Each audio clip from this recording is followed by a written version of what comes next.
Vous allez ouvrir le dossier Step 4 LinkedIn Results, qui est donc la quatrième étape, dans laquelle ici, dans ce fichier, on va visiter les profils après avoir récupéré toutes les informations. Si vous regardez la ligne 276, dans le 276, on va voir dans le dossier Step 3, la ligne 276, pardon. Voilà, c'était là où notre script s'arrêtait en fait. On générait juste un fichier CSV avec les informations qu'on avait scrappées sur la page. Donc voilà, pour info, voici le fichier CSV avec nom, localisation, titre, LinkedIn, post actuel, identifiant du profil LinkedIn, l'URL de la photo et le lien vers le profil qui va nous intéresser. Donc, ici, au lieu de s'arrêter comme dans le script précédent, on va appeler la fonction visite profil. La fonction de visite profil qui est juste là, en fait, ce qu'elle va faire, c'est qu'elle va visiter le profil de chaque utilisateur. Donc, pour visiter un profil, il suffit juste d'ouvrir la page, il suffit juste d'ouvrir l'URL avec Casper. Donc, dans Result, c'est un tableau qui contient tous les résultats, toutes les infos sur les personnes qu'on a attrapées. On va juste faire casper.repeat result.length. En fait, on va dire à Casper, pour chaque résultat qu'il y a dans le tableau, tu vas exécuter ce script. Voilà, et ce script dit juste que euh, pour chaque, pour chaque, voilà, pour chaque élément, on va ouvrir le lien avec une certaine fréquence. Donc c'est pour ça qu'il y a Casper Wait. En fait, quand je vais commencer par mon premier élément, je vais faire variate get alia time, ça va me donner un temps aléatoire. Donc ça peut être 4 secondes, 5 secondes, 8 secondes, 11 secondes, je vais vous expliquer plus tard. Et ensuite, je vais dire Casper then open. Ça, c'est l'URL du profil de la personne. Et donc, ça va visiter automatiquement le profil. Et si vous voulez, j'ai rajouté une petite sécurité supplémentaire qu'on pourrait peut-être, que vous pouvez retirer si vous voulez. C'est juste que j'ai dit, une fois que tu as ouvert le profil, tu attends 4 secondes et demie avant de fermer. Parce que avec la nouvelle version de LinkedIn qui se charge en deux temps, je ne sais pas si, est-ce que une fois que vous ouvrez le profil, est-ce que ça visite ou il faut d'abord attendre que les infos soient chargées, je sais pas. Donc par précaution, moi je fais ça et ça marche bien. Voilà. Juste une petite explication sur la fonction getAleaTime. En fait, getAleaTime va me retourner un intervalle de temps aléatoire parmi cet intervalle-ci. Donc entre 4 secondes et 13 secondes. Pourquoi je fais ça et je fais pas juste un random? Parce que le random, en fait, euh, le random, je suis pas fan. Je suis pas fan du random. Et je préfère avoir des temps comme ça, qui sont simples, qui sont faciles à utiliser en fait. Voilà. Du coup, je fixe mon temps entre 4000 et 13 000 millisecondes, donc entre 4 et 13 secondes. Comme ça, je sais que LinkedIn ne va détecter aucun pattern voilà, enfin, dans les requêtes que je vais envoyer, et donc j'ai pas vraiment de soucis à me faire. Voilà. Donc là, je vous conseille d'aller vite modifier vos identifiants, donc mot de passe, email, et de lancer le script. Sauf que cette fois-ci, on va lancer le script en mettant le log level à error pour ne pas être pollué par tout ce qui se passe. Donc, vous voyez, là, je vais lancer juste mon script. Faites attention de bien être dans step 4, scrap LinkedIn result. Et ensuite, vous lancez simplement le script et Casper va lancer la machine.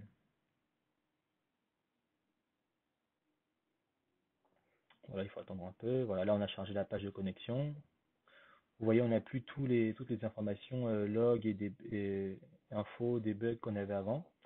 Donc ça va nous permettre d'avoir un script qui est un peu plus, enfin d'avoir des résultats qui sont un peu plus épurés. C'est plus facile à lire comme ça. Mais si vous voulez comprendre comment Casper fait sa note vous pouvez remettre le niveau de log à celui qui vous plaît. Donc là, j'ai fait ma recherche. Ah, là j'ai une erreur. Donc voilà, j'ai eu un petit bug. Donc là, n'oubliez surtout pas de modifier ici votre email mot de passe parce que sinon vous allez avoir un bug comme moi, le script va s'arrêter super rapidement. Donc, on va lancer le script, simple. Faites bien attention ici d'être au bon endroit. donc dans le bon dossier step 4 scrap LinkedIn result. Et ensuite, on va juste lancer le script Casper.js visit people.js. Et là, tout va se lancer là normalement. Et donc là, vous voyez maintenant qu'on a changé le niveau de log ici, qui a error. En fait, on va plus avoir info ni debug. Et du coup, notre console va être un peu plus propre. Ce sera plus simple. On pourra avoir les informations plus simplement. Donc là, la page de connexion est chargée. Pas de souci. Donc on attend qu'il continue. Là, j'ai fait ma recherche LinkedIn. Donc l'étape d'après, logiquement, c'est de scroller. On va attendre qu'il appelle la fonction scroll. Voilà. Donc scroll de la page de résultats en cours. Donc là, il va scroller la page. Ça met à peu près 14 secondes. Vous pouvez le rendre plus rapide si vous le souhaitez. Voilà. Ensuite, là, j'ai extrait les 20 résultats qu'il y avait sur ma page.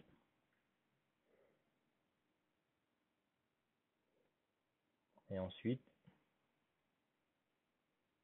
là, on va commencer à visiter. Vous voyez, là, j'ai profil ouvert avec le profil de la personne. Donc, la nouvelle visite du profil de, voici la personne, la date, délai, 5%.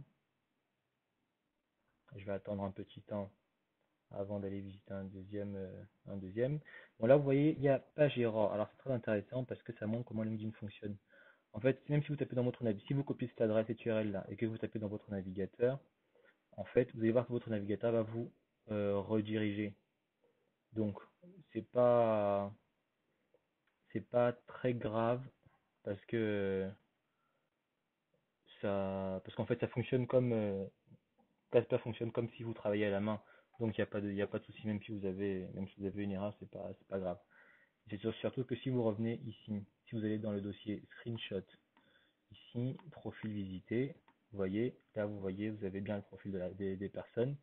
Donc, en fait, c'est bon, ça visite bien les profils.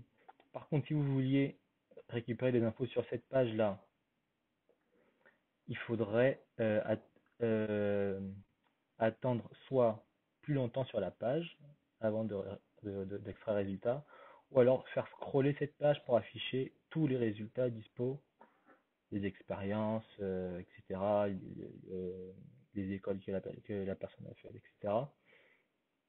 Voilà. Faudrait faire scroller la page pour qu'elle puisse s'afficher là pour pouvoir les frapper. Sinon vous aurez du mal. Donc voilà, là maintenant vous savez. Ouvrir une page, se connecter, cliquer sur un bouton, envoyer du texte sur un formulaire, extraire les informations, vous savez faire vos captures d'écran. Donc vous savez tout faire. On va juste terminer par une dernière vidéo où là on va scraper tous les résultats d'une recherche. Donc là vous voyez j'ai 10 pages là, mais en fait on peut aller jusqu'à 50, j'ai fait des tests manuellement. Et ce qu'on va faire, c'est juste qu'on va faire un script après qui va cliquer sur suivant tant qu'il y a suivant, jusqu'à arriver à la fin. Et à la fin, il va visiter tous les profils qu'il aura. Tous les profils.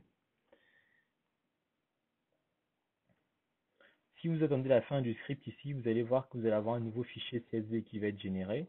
Dans ce nouveau fichier, il va y avoir une colonne tout à la fin qui comportera la date de la dernière visite. Donc après, si vous voulez vraiment optimiser vos visites sur LinkedIn, vous pourrez très bien lire ce fichier CSV avant de visiter, avant de lancer les visites, pour extraire ceux que vous avez déjà visités il y a moins de 5 jours par exemple. C'est assez facile à faire pour ça. Donc là, on va faire la dernière vidéo sur comment scraper tous les résultats qu'il y a sur une page.